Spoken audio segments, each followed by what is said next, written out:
Bangladesh police যে আমাকে বলছে যে এটা আপনি দিবেন না, দিবেন কি না? তো 10 মিনিট ভাইয়া সবাই মিলে তাকে রেপ করে দে না ভাই।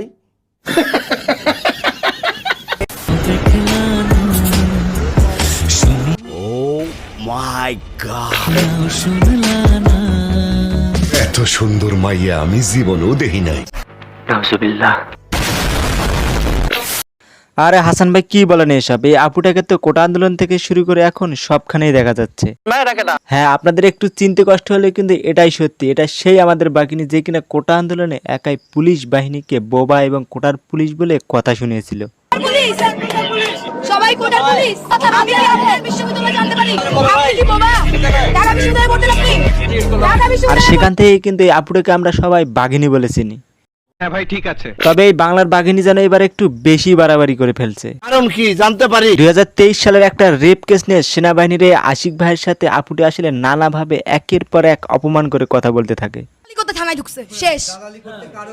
দালালি এখনো সেন্ট করতে দাও, দিব না ওনাকে শেষ করতে উনি এই আর আমাদের সেনাবাহিনীর এই আশিক ভাই এই বাঘিনীর কথা হাসি মুখে শুনে যায়। সব কাজ করলাম 10 মিনিট বাংলাদেশ পুলিশ যে আমাকে বলছে যে এটা আপনি দিবেন না, দিবেন কি না? দিবেন না? এই আর এই ভিডিওতে একদম স্পষ্ট যে আশিক ভাই আসলে কতটা ধৈর্যশীল একজন সেনাবাহিনী ছিলেন। হ্যালো এবং wait it's my turn now please বলেন। এবার মূলত 2023 সালে একজন রেপিস্টকে নিয়ে তারা নিজেরাই পুলিশের হাতে তুলে দেয়। পুলিশের হাতে তুলে দেওয়ার পরে তারা এবার পুলিশের কাছে আবেদন জানায় তারা 10 জন শিক্ষার্থী মিলে সেই রেপিস্টকে মারবে। সব কাজ করলাম 10 মিনিট বাংলাদেশ পুলিশ যে আমাকে বলছে যে এটা আপনি দিবেন না। আর এই মারামারির মধ্যেই চলে আসে আসলে এই সেনাবাহিনীর এই আশিক ভাই। তবে আপুদের উত্তরটা আসলে আমাদের সেনাবাহিনীর আশিক ভাই দিতে না পারলে কিন্তু আমাদের কাপি ভাই খুব সুন্দর করে উত্তরটা দিয়ে দিয়েছেন। রেপ করছে, রেপিস্টকে ধরে ফেলছে ভিকটিম। এখন দায় দাবি উঠছে 10 মিনিট তাকে মারবে। 10 মিনিট বাংলাদেশ পুলিশ যে আমাকে বলছে যে এটা আপনি দিবেন না।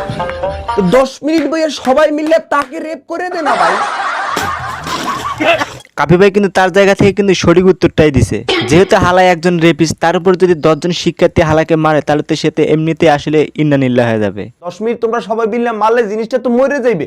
যেহেতু হালায় রেপ করছে তাহলে তোমরা 10 জন শিক্ষার্থী মিলে হালারে এখন রেপ করো। আমার যখন রেপিস্টকে তোমরা ধরছো সবাই মিলে সহবাস করে দাও না, কাহিনী খালাস শেষ। তবে এই যুক্তিটাই কিন্তু আপুটার জন্য একেবারে খাপড়ে খাপ বাপরে বাপ ছিল। তবে আমাদের এই বাংলার বাঘিনী এবার স্বীকার করতে গিয়ে নিজে এবার ফান্দে পড়ে গেল। আমি তাকে পেয়ে তার কাছে ক্ষমা চেয়ে আসবো।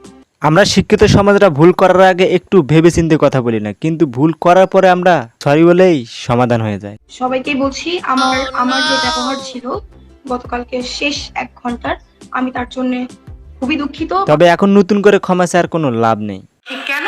কারণ এই বাঘিনীর ইতিমধ্যে কিছু পার্সোনাল মাল সবার সামনে বেরিয়ে এলো। মানে এই বাঘিনীর পার্সোনাল কিছু ছবি আর ভিডিও ক্লিপ সোশ্যাল মিডিয়াতে এখন বেশ ভাইরাল। তার সাথে কিন্তু এই বাঘিনী আপুটাও।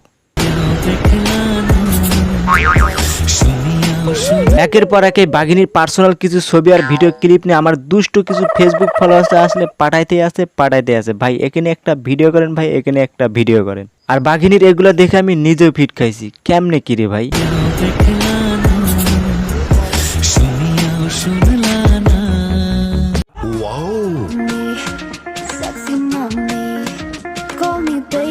তবে গাছ আমাদের এই বাংলার বাঘিনী কিন্তু সত্যিই কিন্তু একটা মাল, লজ্জা লাগে।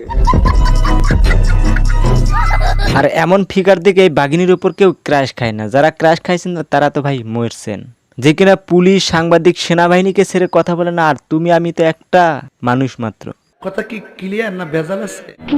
আর খালি এটাই নাই, এই বাঘিনী যেভাবে হা করে কথা বলে না জানি কখনো আপনারা গেলা ফেলে। এখন আপনাদের কাছে আমার প্রশ্ন, আপনারা কি চান এরকম একটা মেয়েকে বিবাহ করতে? বিবাহ করতেই হবে। অনেক ভেবে চিন্তে কিন্তু কমেন্ট সেকশনে উত্তরটা দেবেন। আজকের ভিডিওটা যদি ভালো লাগে থাকে তাহলে অবশ্যই লাইক করে দেবেন এবং চ্যানেলে নতুন হয়ে থাকলে অবশ্যই সাবস্ক্রাইব করে নেবেন এবং পেজ হয়ে থাকলে অবশ্যই ফলো করে দেবেন। সব সুস্থ কামনা করে আজকের মতো খোদা হাফেজ।